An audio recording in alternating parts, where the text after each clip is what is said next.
I think anytime more people care about a child, it's going to improve their outcome in the long run. They're going to be healthier and more well-rounded. I feel very fortunate because my children and even the grandchildren that are old enough, they would drop anything for a family member. And so that's an important value that I want to pass on. Trying to teach them that while they have really good friends in their life at school or other places right now, they may not have those people in their lives when they're adults, but their family and their cousins and their aunts and uncles, they're going to be there forever. One thing that was interesting about Tara coming into our lives is she was almost a year old before we were aware that she had been born.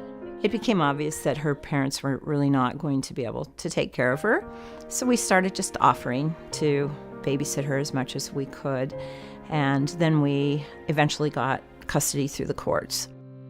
We really wanted to make her part of our family forever and make it legal, and so we were really grateful that her parents decided to agree to that. I have been a kinship navigator for almost 10 years, and part of my challenge is finding those relatives that are raising children and letting them know they're not by themselves. You're not the only one.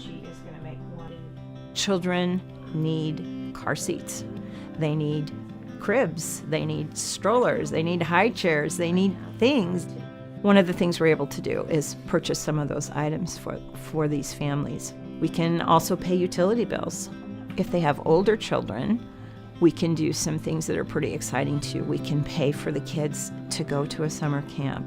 Also knowing where they can go if it's something that we can't help with.